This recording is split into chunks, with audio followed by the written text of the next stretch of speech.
Welcome to the Futurist Society podcast, where we delve into the latest advancements in technology, science, and culture. From discussions on the latest breakthroughs in AI, biotechnology, and space exploration, the Futurist Society is your window into all of the awesomeness that the future holds. Get ready to be informed and inspired as we consider the positive impact of emerging technologies on humanity. Without further ado, welcome your host, Dr. Awesome.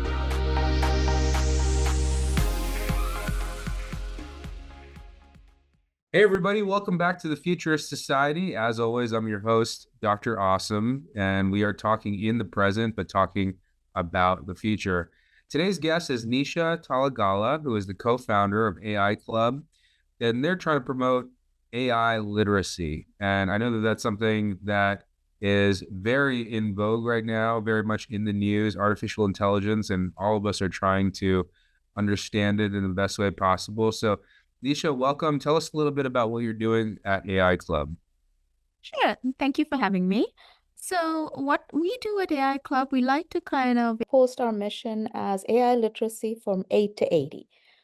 Now, you can unpack that in a number of ways. Really, what we are saying is that everybody in the world has to really develop some level of AI literacy. Some people used to think about this as a branch of computer science that was only intended for people with PhDs and stuff like that.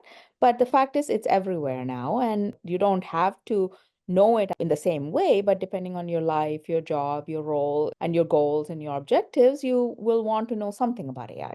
So that's what we mean by AI literacy. And when we say 8 to 80, we mean really it has to be for everyone. That this is a technology that's going to be us in all of our lives, and it's important that we all have some knowledge about it and some say in how it develops also. Yeah, I really appreciate how you're able to break down AI to really any type of skill level, because I still feel like it's this amorphous thing that people don't really understand very well. So how are you explaining this to an 80-year-old and how are you explaining this to an 8-year-old? So yeah, no, good question. So we've developed this approach that we call the 4 Cs. And I'll explain in a moment what that is. But really the important thing to realize is that this is a technology that's both very deep and very broad. So it is also technology that is sort of like happening in universities and research labs, but it's also quite literally on your phone, right? Probably in your kitchen, in your car. So in that sense, it's sort of everywhere at the same time. And so to approach it, we call the 4 Cs, which are concepts, context, capability, and creativity. And so concepts are what are the things that you should really know about AI that aren't about learning the math, right? Or the computer science, just things that make it what it is. Those are concepts. An example of a great concept is that AIs all need to learn in some form or another. They are learning programs. Then the next comes context. Now that you know something about how it works, these things that are around you that you're interacting with every day, whether you like it or not, how do they work? How do they use the concepts? How does that help you figure out how to interact with them?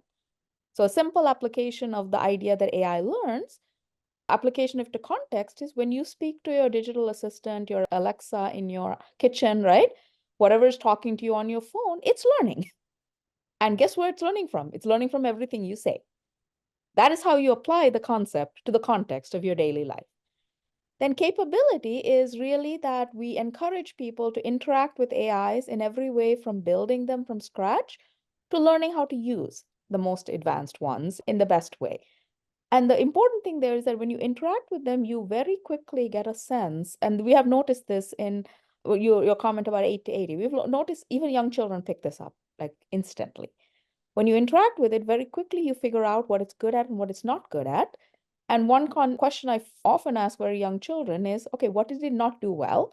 And what is your responsibility as a human in this equation? And even the youngest children can come back and say, my responsibility is to make sure that this technology develops well. I'm the human, I'm the guardian, I'm the guide, I'm the teacher, right? And so that's about, capability.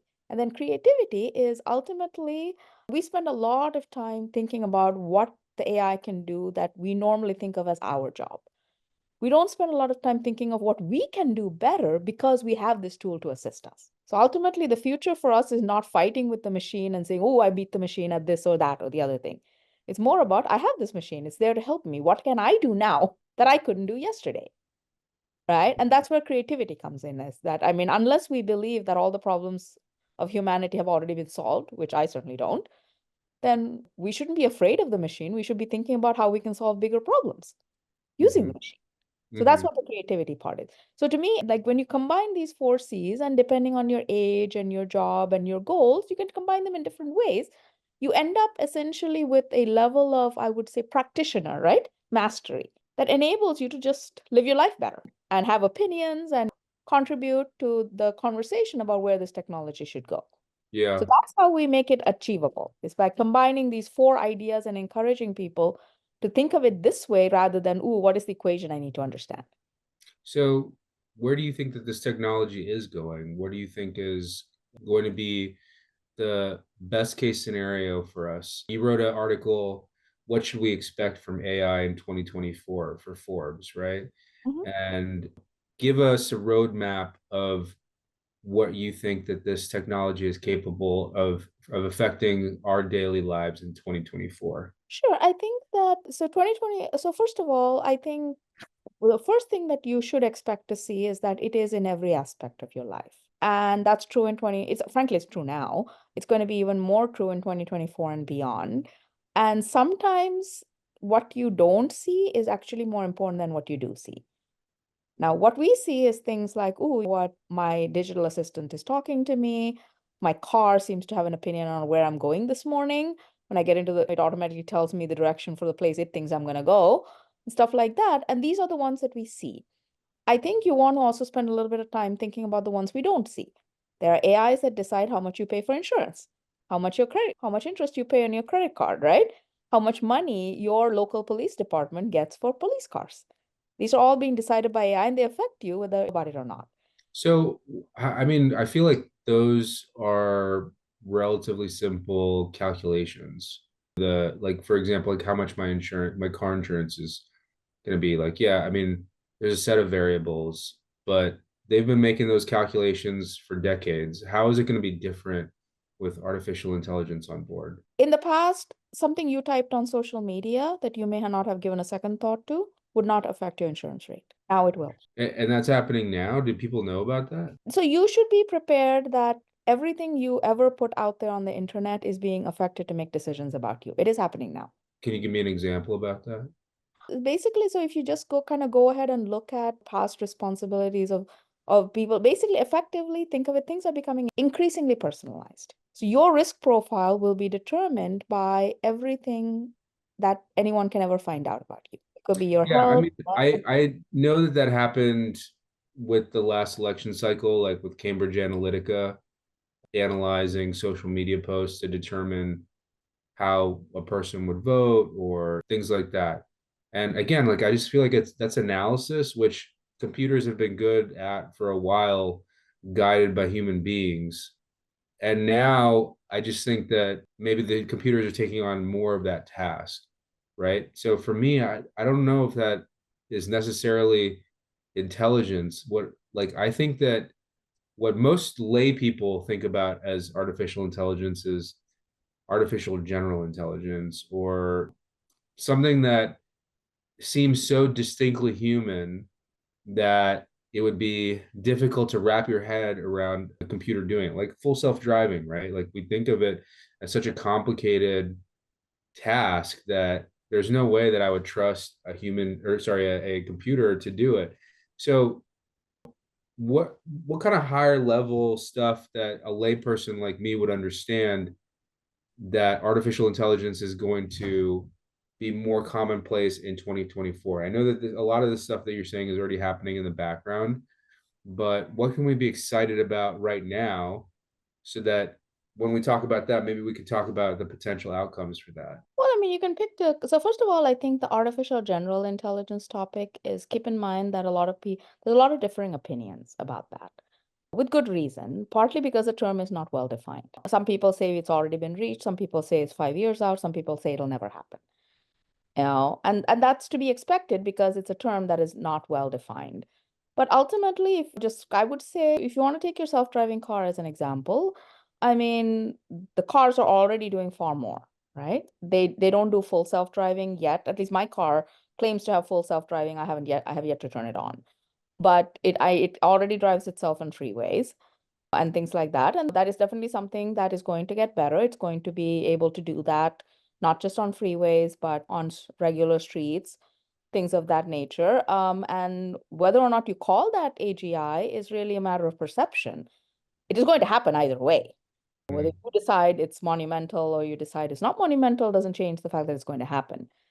So other things such as if you call an Uber, the price you pay for that Uber, it's probably not the same price that somebody else is going to pay for an Uber standing right next to you going to the same place.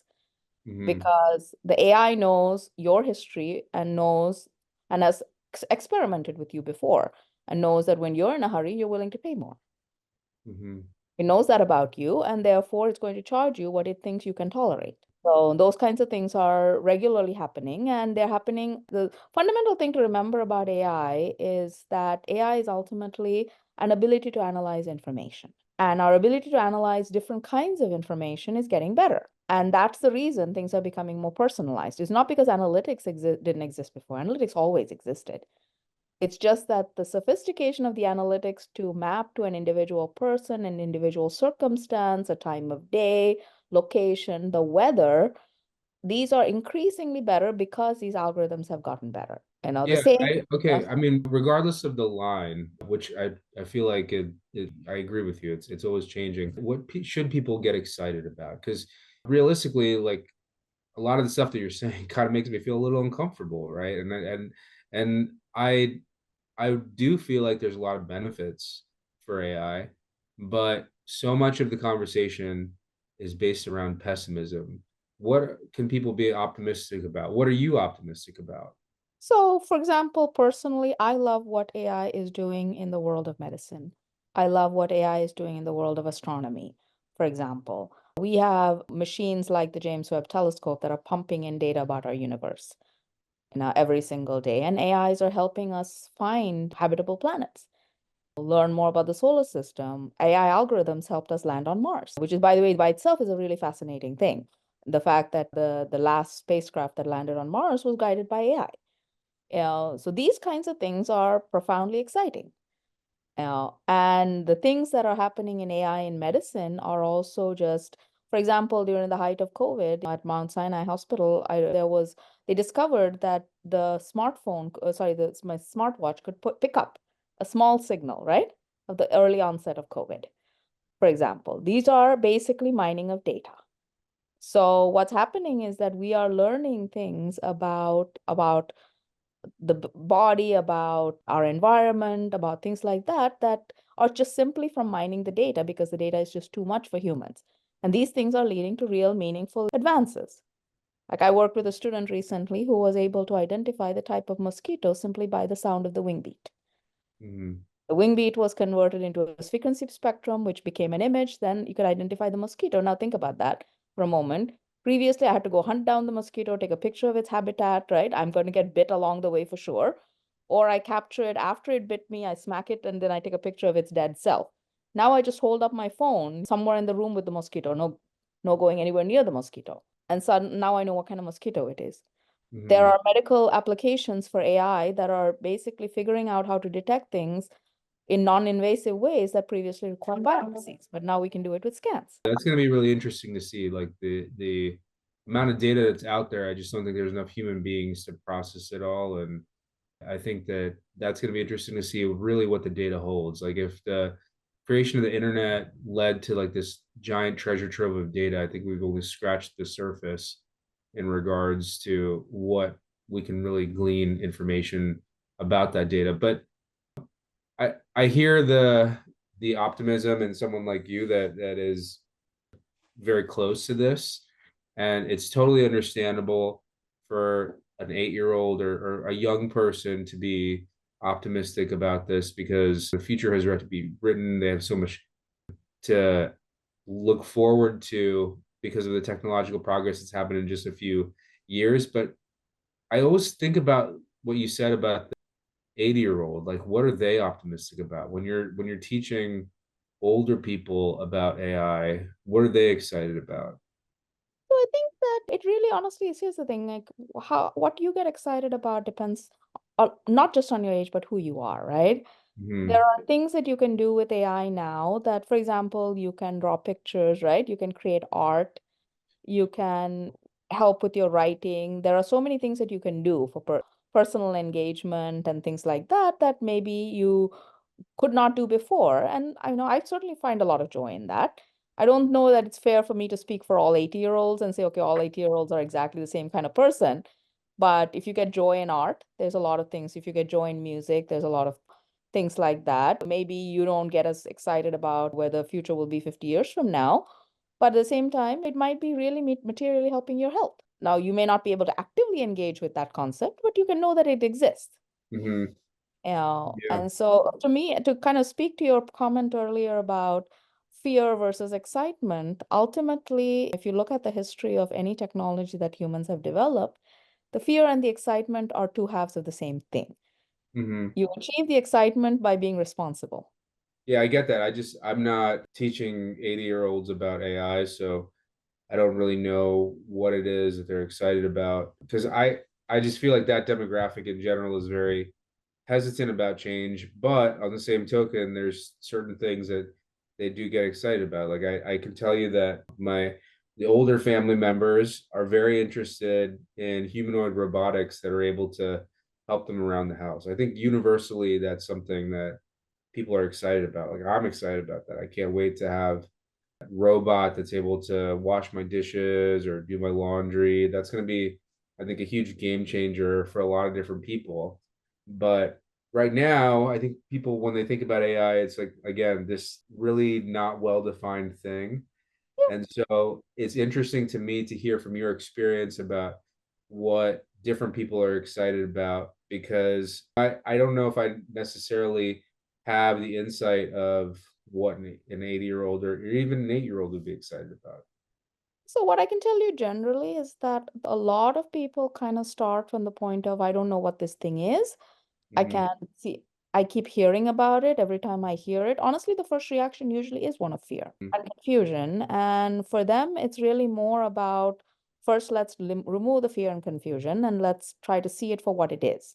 Mm-hmm. You may decide you're not excited, but at the least you won't be scared. And then the part when we focus on creativity is that we explicitly ask the question of how do you see this being able to help you, right? So usually the excitement comes from being able to identify something. And it's a different thing for everyone, but it's identifying some place in which this is exciting for you. Mm-hmm.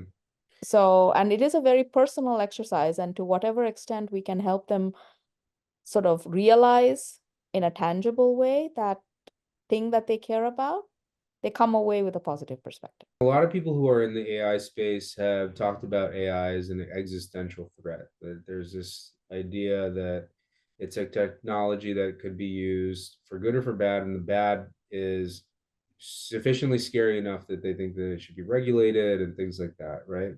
Which I think is a whole other topic to itself. But my question is, when you're introducing new people to artificial intelligence, has that trickled down into the public consciousness? Is that something that people are worried about? Are they talking to you about this? And also, like, are you worried about that? So I think that AI's potential damage to humans and to society is something we should all be worried about.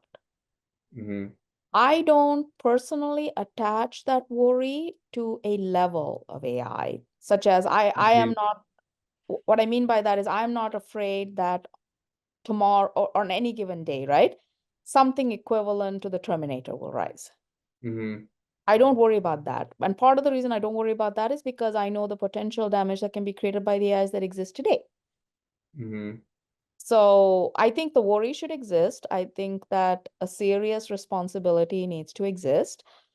I am not afraid of it as this some singularity. Yeah, but do you think the AI today it has the potential to be an existential threat? Like, I don't think Chat GPT, like No, I don't see any. AI today is not an existential threat. AI today is a threat, which Like is in not the what same. way? Like I personally am I don't see it. Like I don't see it having like the capabilities to do that right now. Like right now it's in its infancy. Like these language models, like the worst thing that they can do is make a picture that could be inflammatory. Like full self-driving is not available. unless you turn it on, right? Like, so there's checks and balances between that and like Terminator. So I feel like I'm just not seeing how you're saying that the AI is so negative right now. I'm not following. I'm not suggesting that AI is so negative. I'm suggesting that as a technology, there will always be people who will use it. For example, for the creation of weapons. So a researcher demonstrated about 2 years ago that an AI could create 40,000 new biological weapons in 6 hours. Mm-hmm. And he demonstrated it as a cautionary tale. And one of the weapons it created was nerve gas. Now, it did not know that nerve gas existed. It did not know that nerve gas was a weapon. It was simply asked to create biological entities that could create very specific kinds of damage to human cells. Interesting. It crunched and crunched and crunched. 6 hours Mm. later, spat out 40,000 candidates, one of which happened to be nerve gas. So now the question is this a threat to the general population? No, the average person is not going to try to create nerve gas. But in our planet, there will be some government, some people, some private entities, right, who Mm-hmm. will do this. And it's Mm-hmm. only a matter of time before someone does. So that's what I mean by threats. Yeah, I mean, I feel like the big underlying concern is that outside of humanity's hands, the sense of morality is gone, right? Like the sense of judgment is gone. Like a government may not be incentivized to do something like that. There's been terrible people around since Yeah. people were in existence, right? But for whatever reason, I am personally an optimist, and I think that given human beings' involvement, things tend to go well for human beings, right? Like Over time. the idea that MLK presented, like the arc of history is long, but it bends towards justice. I think of it, it bends towards positive experiences for human beings. Like it's so much better to live today than it was 100 years. I could be a king in 1900 and my average lifestyle today is better than a king in 1900. Like I would never trade places for like I would never not want to live in a time that does not have air conditioning, right? So I think that technology in and of itself, I think it bends towards beneficence for human beings because human beings are the ones that are driving that change. And I think that what people worry about is when AI becomes so autonomous such that it can make those decisions by themselves. And we haven't made that switch as of yet. So I agree with you that there's always the potential that a bad actor can use AI negatively, but I just feel like because humanity is involved, the likelihood is extremely low. Like I think that the existential threat question, personally, I just feel like it's a very low probability. But aside from that, I just wanted to know when you're working with these people who are just regularly coming to you to learn about AI, like, do they have those fears about existential threats, or is it mainly just like they just don't understand it and they're not comfortable with a software or technology that they just don't understand? Is it more fear of the unknown, or is it fear of like this could potentially end humanity? I don't think a lot of people honestly worry about whether it could potentially end humanity, mostly because ultimately they can't do anything about that if that's true. Mm, So, I mean, you don't spend your time. I have had people ask me if AI is going to destroy the planet in their lifetime. People have asked me that.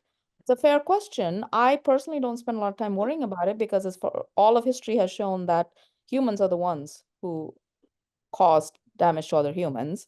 And to your point, so far, and I hope it continues, we will continue to ultimately end up better off. And that's why most of what I talk about is about responsibility because the goal is to end up better off, mm, right? And to limit the number of cases of trouble we create between now and better off, mm, right? And so one of the reasons why I feel that AI literacy is so important for everyone is that ultimately you want to have a say in how we get to better off. The yeah. more people who have a say in how we get to better off, the more likely we'll end up better off. So if you like, I like to use nuclear weapons as an example. Nuclear technology powers a good chunk of the homes in this country. But along the way, we had some notable issues, right? The good news Mm, is the notable issues are few.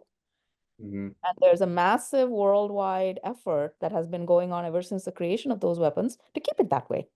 mm, And so that's pretty much what AI needs is that if you have to basically navigate it, manage it for the good outcome. And the good outcome is amazing. We just need to make sure we get there, which we absolutely can. Mhm. Now, going back to what people are afraid of, to be honest, I think they don't know what they're afraid of, and that's okay.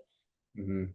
My goal is to get them to a point where they have an opinion. Yeah. I think that public sentiment around new technology really depends so much on how it affects that person. Like, for example, TikTok, right? Like TikTok, just most recently, they passed this bill that mandates that it be sold or stopped because of their concern about the association with the the Chinese Communist Party, right? At least here in the US. And so knowing that, I remember specifically when TikTok came out, and I mean people love it, right? Like there's 170 million people on TikTok. It's something that my family uses, that my friends use. They get a lot of enjoyment out of it. And people don't necessarily realize the negative aspects until after the fact with this type of technology. I feel like when I look at AI, it's like the reverse, right? There's so many awesome things that I feel like are happening. Like when ChatGPT first came out, I thought it was amazing.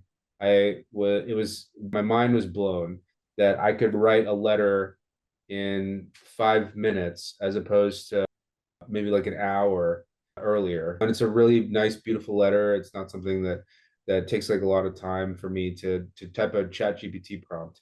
But almost immediately you had this fear, right? Almost immediately you had that. And I wonder if it's like due to all of the dystopian science fiction we've had. I wonder if it's like a new technology. And I feel like when you're teaching people, you have like a unique insight into what the people who are not associated with this field feel like. Because the majority of AI researchers that I read about in the news, like Elon Musk or what's Sam Altman, all these people, they feel like what you feel like. There's like a significant amount of their concern is based on the responsible use of this technology. And I don't know if that's necessarily the same for people who are not as exposed to this technology. I mean, it varies, right? So, I mean, for example, I spend a lot of time working with teachers, and there's a lot of balance in their views. They Mm-hmm. see potential, they see personal potential for themselves in terms of making their day more efficient. They worry about what it is teaching the children. So, a very simple example is if you ask ChatGPT a question and you posit yourself as a teenage boy versus whether you posit yourself as a teenage girl, the answers are not the same. The Mm-hmm. question is the same, which means somewhere along the way it decided on different answers. And a teacher would understandably look at this and say, is this a good influence for the children under my care? And Mm-hmm. how can I teach my children to not divulge private information? At the same time, there are teachers who I think are doing very smart things like saying, okay, I want you to use ChatGPT to answer this question and explain to me how you got the best answer. That is teaching the child to make use of the tool. And Mm-hmm. so it's all a question of balance. And so, I mean, you don't have to be uniquely excited or uniquely scared. You just have to be excited and a little bit cautious. Mm-hmm. And as long as you're excited and a little bit cautious, then you typically end up with a good outcome. Mm-hmm. So that really is, and I see most of the people I am, they're not frightened. They're not necessarily just completely excited. They're excited, but they're also keeping an eye on it. What kind of tools are you introducing to first time users of artificial intelligence, people who have really no skill level with it? Like what So are you we've introducing them to?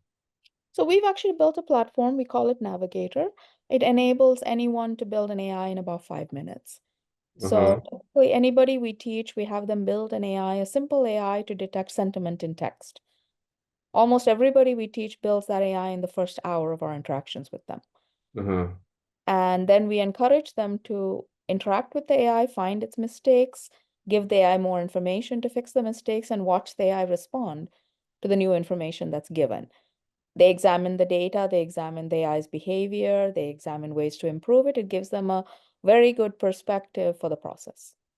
What kind of data are you using to create this? Like from when I think about AI, I look at it as like a CSV file that's filled with information, and the AI is able to sift through that information. Like, are you giving them data? Are they creating it themselves? Like, how are you introducing maybe like a young kid to this? Like, do you have a data set that they're already using? Yeah, so we have a data set that was crowdsourced by teenagers. So it's Uh-huh. very kid friendly. It has no profanity. It has nothing that is inappropriate for any age group, but yet it has the complexities of sentiment. Mm-hmm. And you can Mm-hmm. have a conversation like, "Ooh, chocolate makes me happy," but this other person is allergic to chocolate. So chocolate is not a uniquely happy concept. It's a question of association. So we have a starter data set, and then we encourage them to build on it. We Mm-hmm. also have about 400 other data sets that have been curated.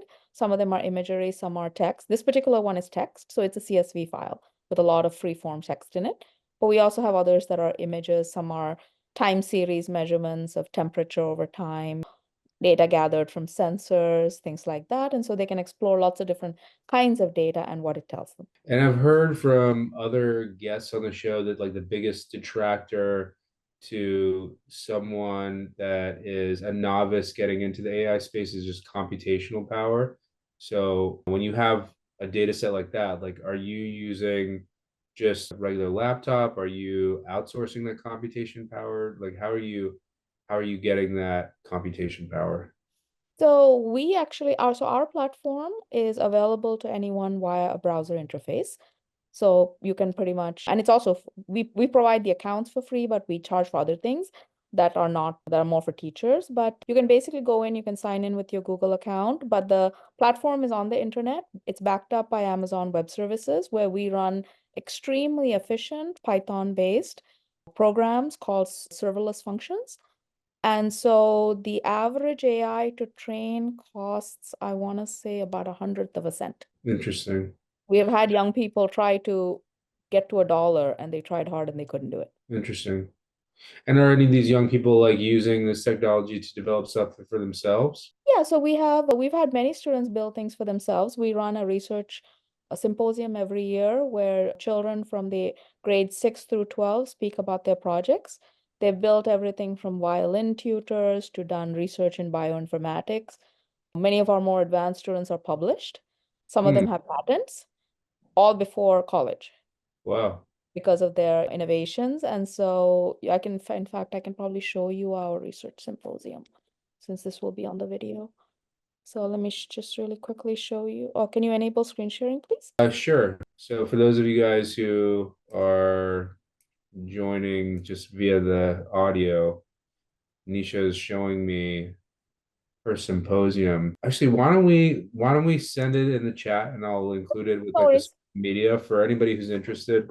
They can check it out. I mean, I would love to check it out, but I just feel like we only have limited No amount worries. of time, and I'd love to kind of tail end this conversation with that kind of hope and optimism. I mean, the Yeah. opportunity that you're providing for these kids, I think, is really something cool. When I look at artificial intelligence, I look at it as like you have these big companies that are pioneering models like Llama and like Gronk and all this stuff, and I look at it as just like one other oligarchy, right? Like it's another concentration of power, just like initially the internet was very democratized, right? For a long time. And then all of a sudden you have these big internet companies like Facebook, Google, Amazon that show up that are large organizations that make it difficult for smaller people to enter into this space. And so do you feel like that's the case for AI, or do you feel like that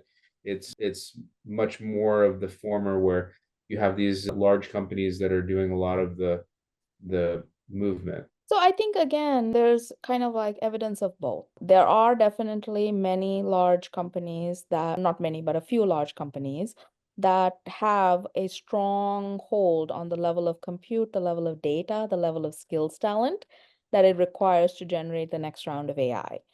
There is a real concern among a lot of nations. So I do a lot of work with UNESCO, for example, and I work with some AI strategy teams. And there is a serious concern that the majority of the AIs built in the world are built by 7 countries. And those AIs are the ones being used by the other countries, but the other countries do not have the ability to influence it, right? And sometimes don't even have the ability to influence what it's teaching their children. So that's one side of the argument. The other side of the argument is that, Which 7 countries are those? well, I mean, I can list a few. I mean, the United States is definitely one, China, India, right? A couple of countries in Europe. We may not all agree on exactly the seven. This is a quote from UNESCO, but you can guess. Gotcha. No? Okay. Yeah. But the net of it, however, is that on the other side, AI is one of the reasons AI has expanded so fast is because it's open source most of the time. So there's a significant initiatives out there that encourage open source of the most advanced AIs that then enable anyone, hopefully with who has invested in some upskilling, to actually also develop state of the art. There are initiatives out there to democratize access to data because data is Uh-huh. the future for AI. So it's a little bit of both. It's not like one or the other. The concern is real, the concern is being expressed, the concern is being countered. On the other side, I wrote a recent Forbes article, I think it was a couple of days ago, where I referenced this quote. I had an opportunity to talk to a current colleague of mine who's the head of one of the top computer science departments in the country. His introductory AI class has 10,000 students, Hmm. and he can't keep up. And one of the biggest concerns is that these universities, will they have the compute, right? Will they have the compute to be able to teach students in the state of the art, or will the students have to work for one of these few companies to get access to the absolutely massive compute? Yeah. The compute going to come from? So at the same time, if you look at it, the other side of this is we have my company and others have shown that very young students can do amazingly innovative work with Mm-hmm. very little compute, right? The Mm-hmm. average high school student does not have access to OpenAI grade compute. Mm-hmm. However, they have done publishable, innovative, Mm-hmm. state-of-the-art, groundbreaking work before college, which means it is possible. So, which is it?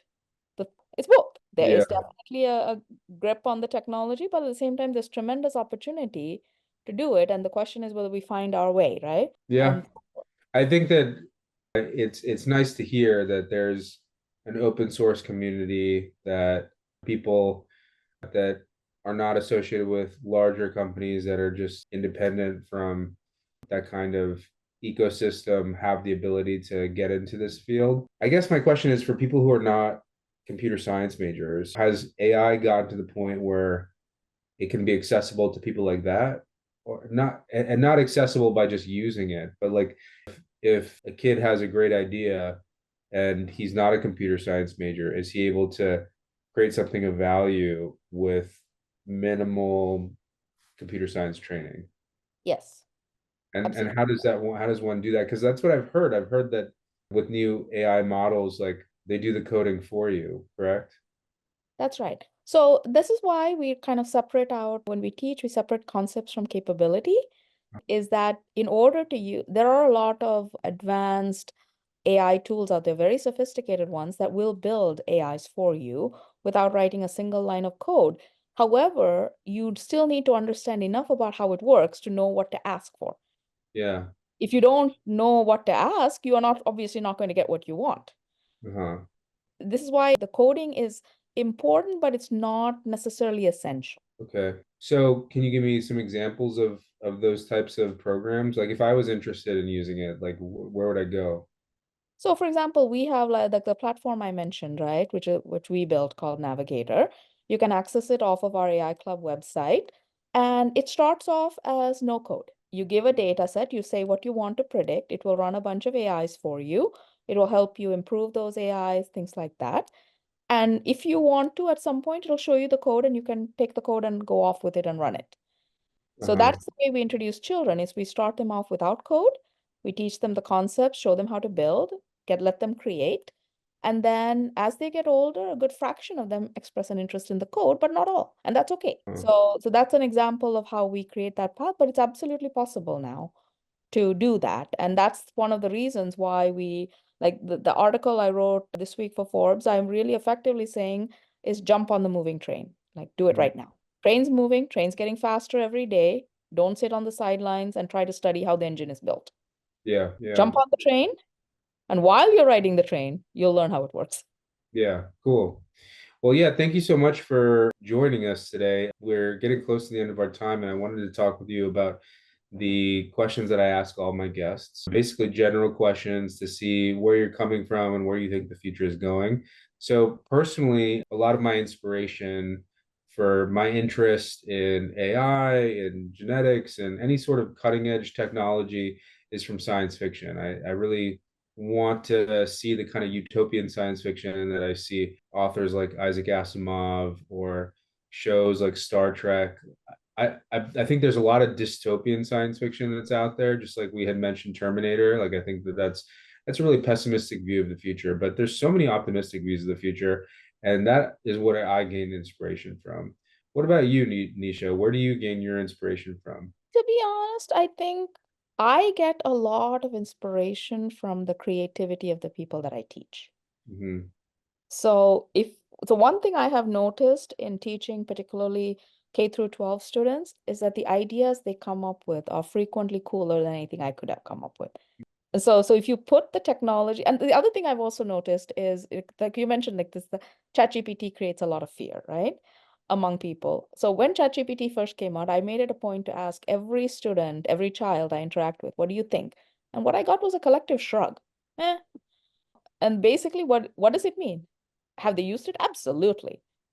They are simply not impressed Mm-hmm. because their imagination is so far greater than Mm-hmm. what this tool delivers, whereas every adult is frightened at some level, Mm-hmm. threatened at some level. These children are not threatened. And that is for me the most optimistic thing, is that their Yeah. brains are so far ahead, their imagination is so far ahead, that this thing which blew all of our minds, like not just yours, my mind, everybody, even the people who knew about AI, simply did not blow their minds. Mm-hmm.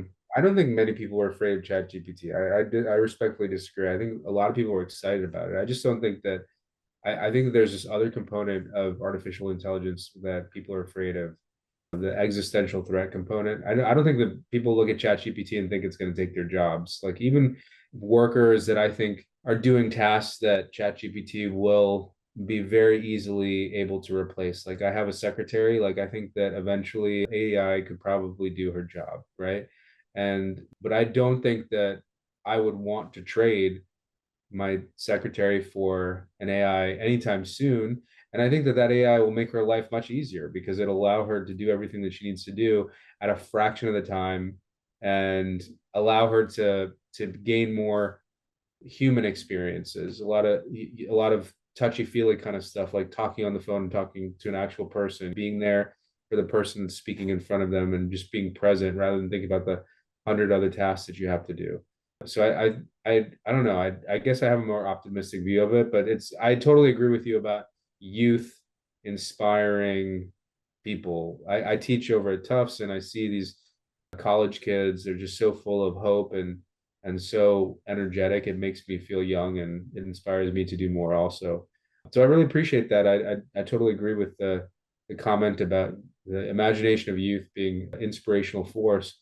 What about the other technology that is having breakthroughs at the same time that artificial intelligence is? Like I always ask my guests, like, okay, aside from your own field of interest, right, which is artificial intelligence, obviously, computer science, probably in general, what are some other technologies that you're reading about in the news that really excite you? Because for me, I'm in medicine and I can't wait to hear about the next robotics article or the next AI article or the next genetics article. So there's a lot of different technologies that interest me. Like, for example, consumer robotics, like I can't wait until I get that consumer robot that's able to fold my laundry for me.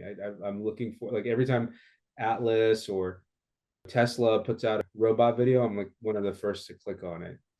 What about yourself, Nisha? What are you looking at in the news that really excites you that you can't get enough of that's outside of your field of expertise? I personally find space exploration very interesting. Yeah, Always. I think that's definitely one of the things. yeah, I agree. SpaceX is doing some pretty amazing stuff, and hopefully we can become a multiplanetary species very soon. And it's certainly inspirational, right? It's something that everybody gets inspired by. So I totally appreciate that. Obviously, you can see by my background, I'm a big fan of space exploration also. Where do you see AI in 10 years? What do you think that the future is going to look like with artificial intelligence? I think it's going to dramatically change the way we live our daily lives, and it's going to dramatically change the way we think about work. So, what do you mean by that?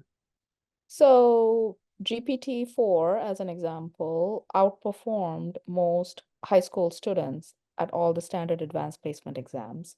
Yeah. It passed the bar. Yeah. Google Palm did better on the USMLE than most US doctors. Yeah. Now, does that mean that humans will be replaced? It should not mean that. Some people will think it will, but ultimately it will change what it means to be each of these professions. Yeah. Yeah. And since I come from the education space, fundamentally, what it tells us is that the techniques we've been using as judging of human competence can no longer be used. Right. And so that's what I mean. It changes what it means to learn, it changes what it means to work. And so the next decade will, and one of the reasons why I focus so much on creativity in children is because ultimately I am more interested in what they can create with these technologies than how well they do in an AP exam where the technology is already guaranteed to beat them. Right. Right? Yeah. That's And so interesting. that is the next change of the next decade. So, I mean, if you're a parent of, like, for example, I'm personally a parent of a 15-year-old, and why would I want her to spend the next 3 years of her life studying for an exam that the AIs of today? Yeah. No, I Why is totally that a good agree. use of her brain? It is not a good use of. Yeah. So those are the changes that will occur. Yeah. So I have a 2-year-old. Any thoughts on how AI will affect her personally from an education standpoint? I think the education system will change a lot around her. Uh-huh. And by the time she is in high school, hopefully the education system will not look anything like it does today. Yeah. And it has to happen. But the thing is that, I mean, ultimately these things take time because they take time. It's not because anyone is doing anything wrong. It's just that things take time, right? And so I would say just encourage creativity, encourage immersion, and so forth, and basically help her to become a human who can thrive, right? Mhm. Yeah, that's fair. It's a nice place to end it. And the ideas that you've presented, I'm sure I'll be thinking about them for my own family. So I really appreciate your insight and your wisdom. For those of you guys who are listening in, please, as always, like and subscribe at the bottom. And as always, I will see you in the future. Have a great day, everybody. Bye.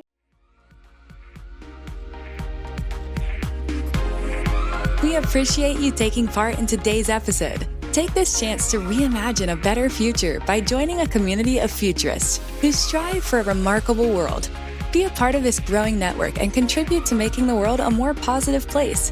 Visit thefuturistsociety.net and subscribe to the show so you don't miss a drop of hopeful futurism.